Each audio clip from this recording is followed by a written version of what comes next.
Hello there and welcome. This is Mikhail or Michael speaking. And as always, before the video starts, I would like to express my eternal gratitude towards those who decided to support me financially, be it through Patreon, PayPal, or Super Thanks. I really appreciate your generosity, so thank you friends and have a blessed day. Now, today's video I will start with Avdeevka city, where situation is continued to develop ever since my last update.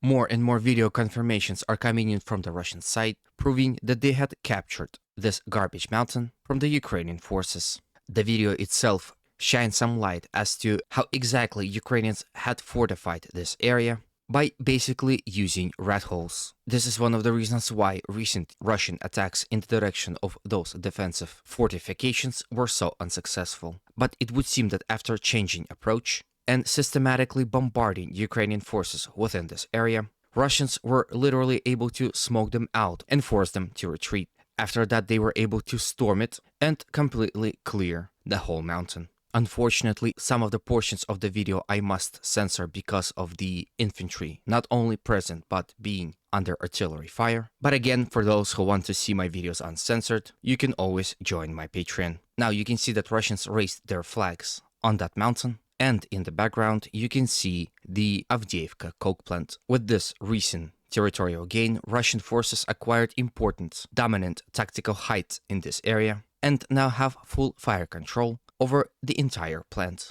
After those successful actions by the Russian forces, Ukrainians launched several attacks in attempt to recapture recently lost positions. They attacked in the direction of the garbage mountain from the villages of Stepova and Berdichi, as well as in the direction of the Russian-controlled settlement of Krasnogorivka. Here is a video that was geolocated here of that Ukrainian attack.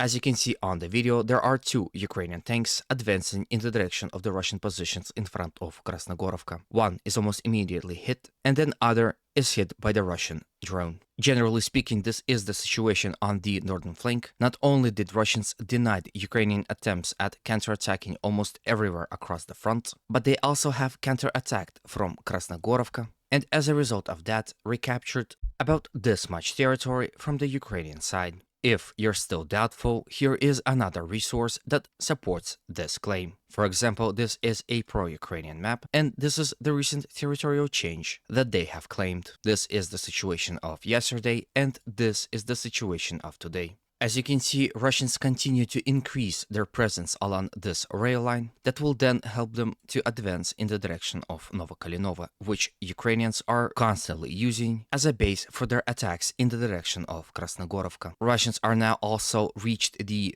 rail line officially, and the village of Stepova is within reach of direct attacks. If Russians will be able to hold on to these recent gains, they will be able to entrench themselves along the forest lines and not only attack in the direction of Stepova, but also attack along the rail line hidden by those forest lines, expanding their zone of control in this area.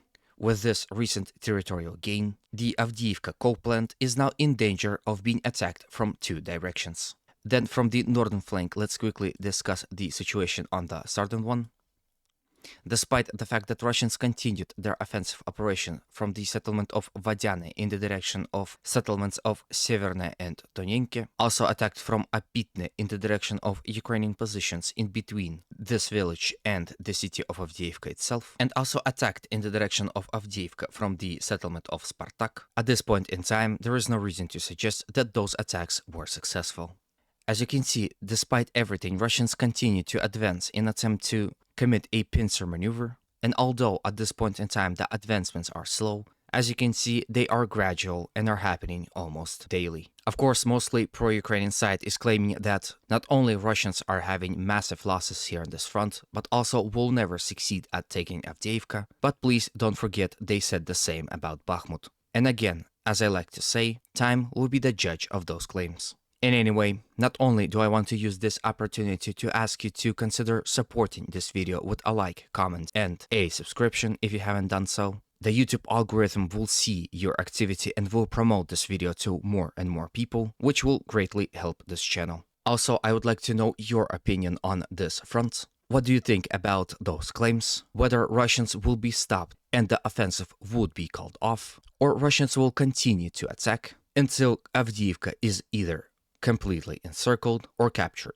and how long that will take. Thank you in advance, and let's continue. From here, let's visit the settlement of Bakhmut, where situation had yet again changed. First, let's discuss the situation on the northern flank of it. On an interesting note, Russians continued their offensive operations from the settlement of Berhivka and Yagodne. They attacked in the general direction of Bogdanivka and Ukrainian positions in front of them, and as a result of that were able to advance ever slightly here in this area, capturing this small portion of the forest along the Berhivka reservoir. Ukrainians, on the other hand, launched several attacks in the direction of Russian-controlled Dubovo-Vasilivka and Zalishняnsky. They also attacked along the E40 highway, but not only. The recent report suggests that those attacks were unsuccessful. There is a video of that. Now, for the obvious reasons, I will censor some portions of it because of YouTube policies. However, what I can show, I will show.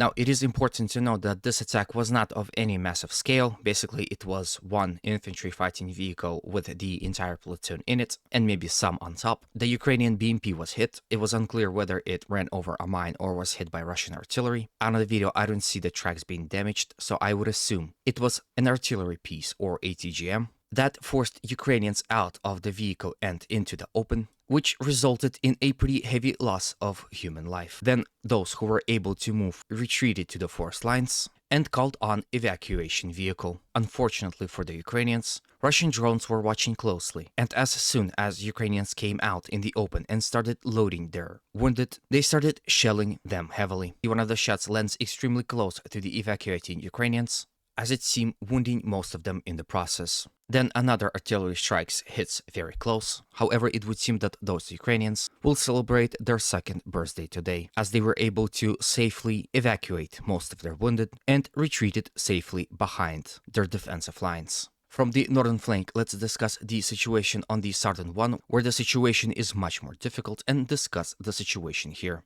In the last 24 hours, Ukrainians continued their attacks all across this front in attempt to spread their zone of control around recently captured settlement of Klishevka and Andreevka.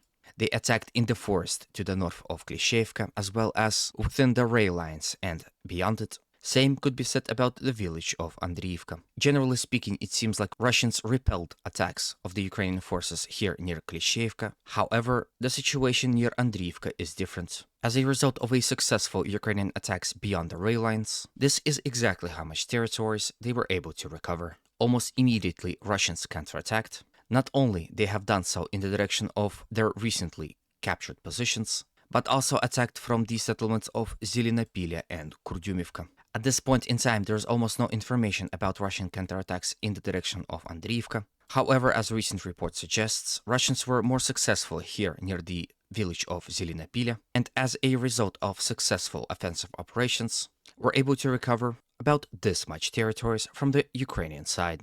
Then from here, let's move all the way to the Vremivka tactical bridgehead. As you can see at this point, this bridgehead is nearly gone, so I think it would be safe to call it Velika Novosilka sector. Generally speaking, Ukrainian attacks that are coming in the direction of Zavetno Bazhanye, Novodonetsk, Novomayorsk, and Kremenchik had significantly died down, and Ukrainians have stopped using great force in attempt to capture those settlements. Perhaps sensing weakness of Ukrainian forces here in this sector, Russians continue to attack from the settlement of Priutne in the direction of Novodarivka and Rivnopol, as well as in the direction of Levadne.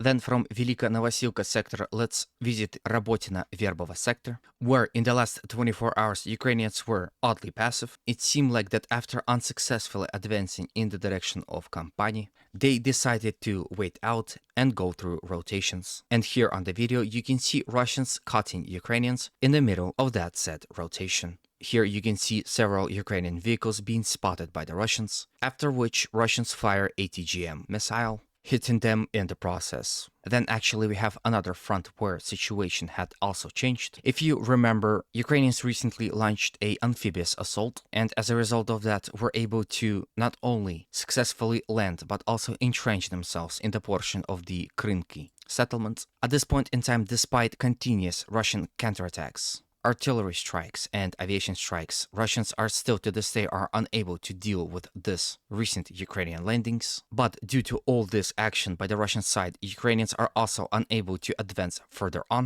and it seems that the situation on this particular portion of the front had hit a stalemate. Perhaps in an attempt to change that and to relieve Ukrainian forces in this area, Ukrainians launched yet another amphibious assault, now in the direction of the settlement of Pitstepne. As a result of a successful landing operation across the Dnipro River, this is exactly how much territories they were able to capture from the Russians. As you can see, as winter is approaching and Ukrainians are unable to advance on land, they are becoming more and more active on the sea and rivers, where it would seem they have an upper hand. Something tells me they will continue to do so and will continue to harass Russian troops all across the Dnipro River all throughout fall and winter. Again, whether this is evidence that Ukrainians are trying to establish bridgeheads for an upcoming offensive in this area is unclear, but a bridgehead over such a massive river is always a good thing. So if Russians don't want this to turn out into a big problem, they must fix it as soon as possible, which again, according to reports, they are doing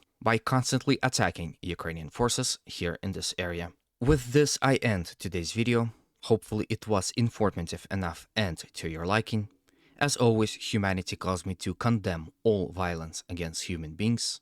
Have a good day and always remember, Russia will be free and great.